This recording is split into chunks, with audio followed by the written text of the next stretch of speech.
ukora na ekuta na wagye ho no ukokuro bi so obi ko toilet ye de obeye jimi omisi entonse nhyere ebusuefu nanso me kona nanom nkonya dam a the bompa so moadi nyansa efise nyansa do ni bi fie de woni bi it was social media monchmanka highway ni so a Kevin comedy tailor or trendy pay the internet Jesus of our time to some people or trendy hard one na keka nke na temi die ye no wakodi ye nu almoslami fu atem what the insult na akofo mu fitiri ama ye komsheni Mohammed Sabe wakokasa ama no atia no asa wakasa atia Quran ese Sabe Quran kra no ye de pepa yeto na natemi dia obedie no enkremofo omo USA abesende message to him enkremofo omo ya TikTokers esu de abufuo mu omo abesende warning to him na Okatakyie Afrifa mensa bonso for a record show host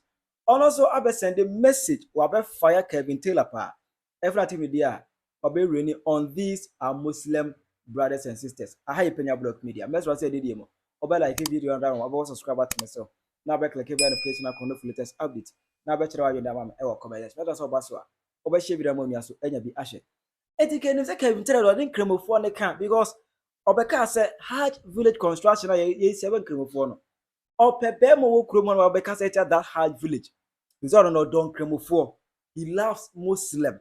It's like we were not expecting to see anything from Kevin Taylor that is shading Muslims, but interestingly video be air go viral as a video the Kevin Taylor ojinemu na wo din kremofo atem hard one say ukora na ekuta na wagye ho no ukokuro bi so obi ko toilet ye de obeye jimi osum nyame amfo wadwene sum nyame Quran na fa wonko Allah wo eye usuban na de obekọ Allah ana na wajimi za wo obi a Mohammed oba lokuta Quran Mohammed oba asase so lokuta ye wo lokuta Quran eye nipa no asem ene ya kyero ene kuta nipa eye nipa no asem enti asem na gidi book na kuta ndi obi atumi kyero e de na ga kan wo ho no me kese Christopher de na wa is din fa Jimmy Freeman nim ko no mo Jimmy dodo ena men ka Quran asem men ka Bible asem munja Jimmy na mama ma adwene brefie na mon starting nyansa men ka Quran asem men ka Bible asem de na ba ye firo ko no ha boy we duba obede firo ko what din kremofo atem ema video popping up social media montres no e de abufuo kese anaba enkremofo na dwalai ama isi amno kese no enkremofo mo TikTok e de abufuo mu omo so abeke kan bi atre Kevin Taylor enkwasasem yemia Kevin Taylor ya de bia say Ghana Media Authority for no friend no ni din komo no mo ni kasa if you say Kevin Taylor sorry no di religious leaders atem ene we die ma wakodi national chief imam atem bla Ghana for radio bi yo radio bi ye e ma otumi ka say Quran na Islam for jidi no obi di sebi manu of form obi di pipa ne true mu obroni beka say he is becoming unbecoming. It's only very careful ene bi da man to for bo next time am ba no e ba ye ni say e bro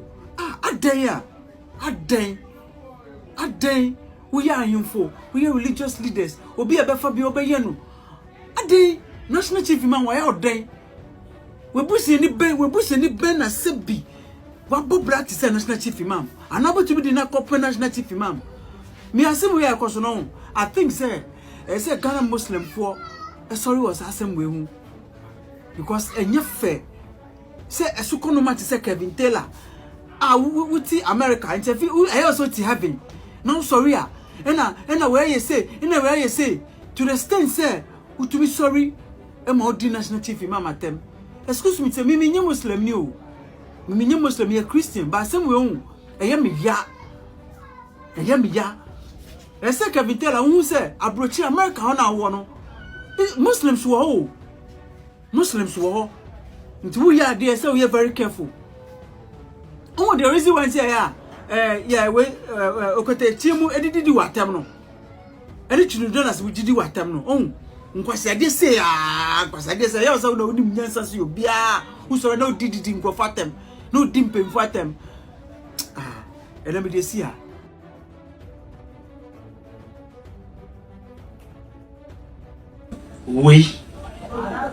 no way. I never know that people were saying Kevin Taylor no get sense and things. I don't know say it be true. No, what paid me the most is that now most Muslim Omayo say nipa ba ko kasa tie wana bibia.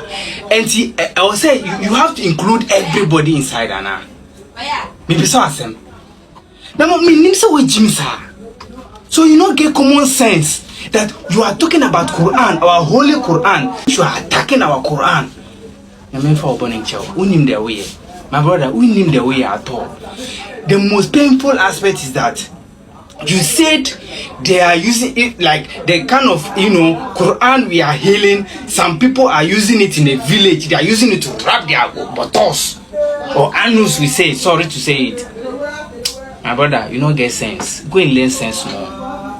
You don't get sense. May sense locate you. You think I'll be afraid of you? Hey, my brother, see, me instruct you. Everything, you be talking about everything here and there. Now they be Muslim. My brother, just apologize. If not, what will do to you?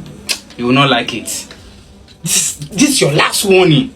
Message we come Muslim for movie. Ona omu kasa ase obi be kasa ye cha adwene no e be dro musu pe na adwene na asa ona Islam din nu keke na edo musu ona so omu kasa ase omu adwene ato akoda pu na echi ona omu do omu political party esin Islam na nkasa message we e koma mu binim se san krofo no on be sa ba video yi asibiom enu tina me di kan e mo warning Shemi unya Muslim na ubachiro comment bi say ya enhame pasa oya Muslim na ubachiro comment say ya na bi bisa say wadwim na da wotire mu no e wo hin ato akoda podechi efise say udo political party esin Islam na obi ebe ye o political party ya enye wu a udo political party esin Islam enye wu no be defend political party no na me a mitimi bibi political party en fa me ho hwi politics en fa me ho hwi me na me be defend party ma wabodam minim say video we so be say ba comment section ho asa ba to the same phone bi say abra oya MPP abra oya asante hini no nyan muslimi fo ya yedin minim say mo be say ba nta me di kan aka assembly no aboa say udo political party ana say udo asante hini esin wo Islam na nkasa no wo na wo ba ba defend nyani a politics hu mfa me ho hwe na wo Kevin Taylor bebia wo kikan kono Yankoho. Never try it again. Yankikankoho. Menkikankoho. I'm on for more USA, almost a boom a press conference. And no man sending message to Kevin Taylor Mukata Kevin Taylor say, either say or a patch. Another one patch or the any more catching before we are for any now say Kevin Taylor show no. Mobu cause to be a monk or Henry with you nyansa.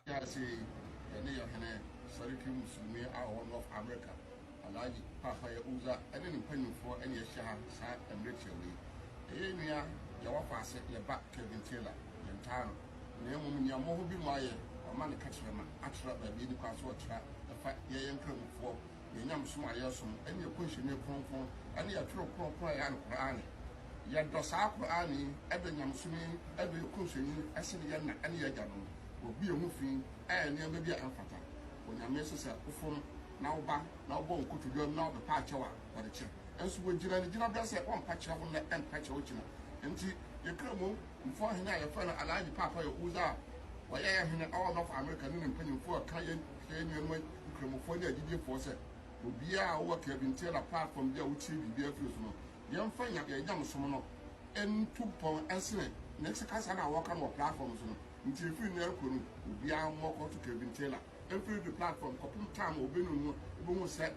The what theatre and Amazon in the question, and I have the bunny or the patch or everybody. It's a very short message to Kevin Taylor. You said certain things that went against our religion and our Quran. And this such a thing, we don't take it lightly. We gave you the opportunity to apologize and withdraw your statement. You look like you refuse to do it. what we're saying that we are peace-loving people, and we still believe that you still have the opportunity to withdraw that statement and make a correction. We wouldn't have a problem with you. You are not our enemy. We don't have enemies. Islam doesn't condone that. But the message we're sending to you is to withdraw those statements and regret your action. And we are forgiving people. We're going to forgive, and life will continue. If not, as the other brother said, we're going to make sure we boycott your program, and we'll do whatever is necessary to get our revenge back to you. Salaam alaikum. Momu go Kevin Taylor, if it's Odimu nyansa bia, was what my cassette Muslim somna, what my cassette Islamic somna, a cassette comes in Mohammed dia, any Odimu nyansa, Momu go really be. Na Kevin Taylor and insult winner, what be raining on these are Muslim brothers and sisters. Anna Okatakyie Afrifa mensa both, or it not Debbie. Kevin Taylor, Penyah, at least you are behaving too much. It ma make nyansa sem kakra, emu wa adwene Okatakyie abe nyansa sem pa ato Kevin Taylor trip. Ye video ni mra. Then is a judge more who have been follow ya kwa yerpe. Obi, eti anante nkuye ni. General, mu wakatin reza. Raise way. Mu raise me. Mu di kan raise me. Why no? Abawe your brother. Trouble colors. Most what TM. Who be this?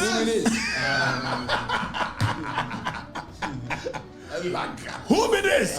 Oh, you know their source. Ragate. Okay, nti we no ye hwan ya amatela na da. Ade wa ye dan. Some guys and say, what's an answer to me? Wabak or your Mrs. Taylor. Just an again a warrior, no, a warrior. Detail any a year. If so, no papa did not gabi. Nepa padi or kakabe ando. And surname name should be ando. Now we know tell another one and a year. And why a day? Say, Jack, you on the moon creme. What it be among cremofo? Saturday, now for when you have for not cremofo. And to where a dear press conference or more and cremofona press conference. Omiya no America and cremofono.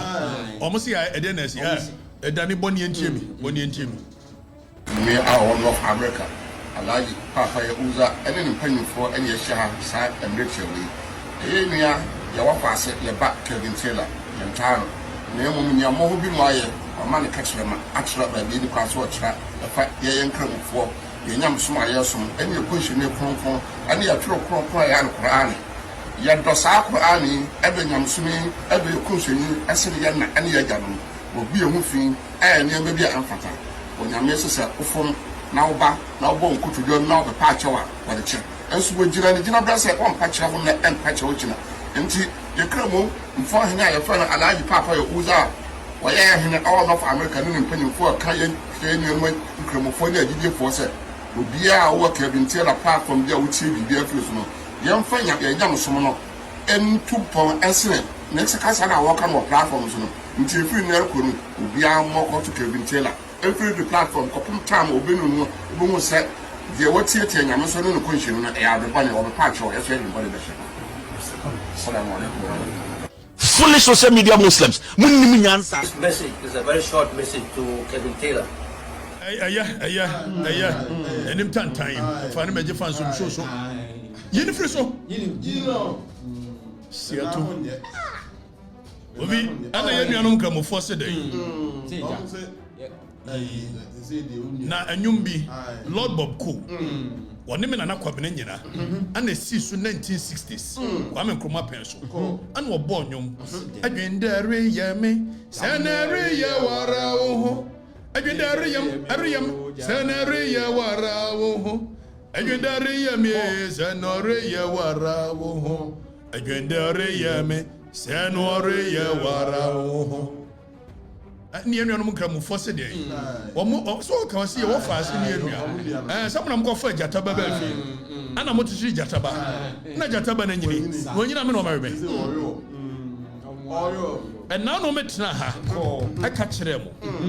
se ochina sebi producer kwase to say edidi asantefo atem na menuanom nkramufo menuanom notness eye moda ochina obetwa na ni dia bam so onse ni nanu eba komsheni Mohammed sallallahu alaihi wasallam onse no de mobuofu ese omon boycott ni show no ayo omoya yadie ya kovi ya abrantie wetumi tam nipa si wa nipa ne nya na un testi ne nyoma wo ye ni bida wo hwe ya beka say normal etiafi akodru ye nuanom nkramufo so omonya ne hwe an wodi di omatem and ayi minuanom nkramufo we no komsheni o ese kwa de nyesa minu wodi ni matem nyesa ntehene we komsheni Mohammed sallallahu alaihi wasallam na duru so wodi na tem wo na tem di chief mama tem wose mu Quran ye de pepa yeto etimi aduru sa se Quran ye de pepa yeto wose enkahu abrante no very acidic jenu ayi nyanto wai oma be kom to kwa se ayi modalen boy ti yam fa na sa wai sa wai asante hemfo anka no so mo no America no mo de adane ntumafira ani agase we maka mu froko na mka se ana no mo so woni wodidi asante fo atem me de me kan bia hwie ma o se de me kan wona fo de adi asem beba na me kan no so me an me kan krom fo de to so ko no tum na kan de obi sa ne ye no it is say ye free cutting razor no what they attend the na do komsheni so what do komsheni atem e di Quran atem wa huru Quran wa nyame fa ne bone nche no Allah fa ne bone nche why abranti nyame fa ne bone nche na mensire wo nsire hwema no mesire se nananum betu ne fo no wasese ne suban no obeye ni papa no asua nyansa if se toda na wa akola wo tirimu wo ye nioma basa na nso se de so ebeda na epo e wo Bible mu no e bia no wo chena kora no obefa Bible afichi na sara me bompa ya ma no o msi ya ntonse nhyere ebusuefu na nso me kona nanom nkonya demu a de bompa ya so mo adi nyansa if se nyansa do ni bi fie de wo ni bi said we see behavior said we see kasa asi ya antiti ni fie nti mekoso asere se nananom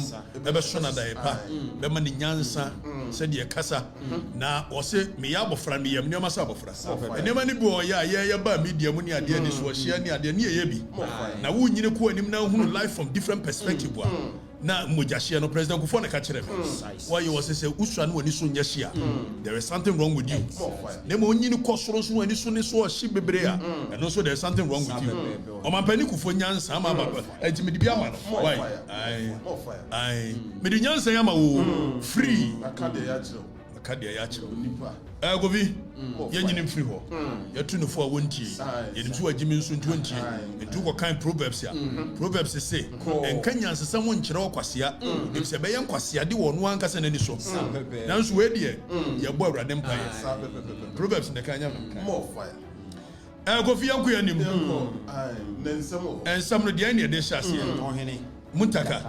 mutaka se dai so when in someone Okatakyie Afrifa mensa bo no nim say o say according to Okatakyie o say Kevin Taylor onimu nyansa ka prese kurata ezi oni na tab na emum no obom pa yesre nananom say nananom ema ni nyansa kakra emu ni tirim say bia so nyansa obejai sa atemidie hunu we nyina kire wadwe mame e wo comment section. What is your take and what is your view on that? You are going to the comment section. Hi Penyah Blog Media.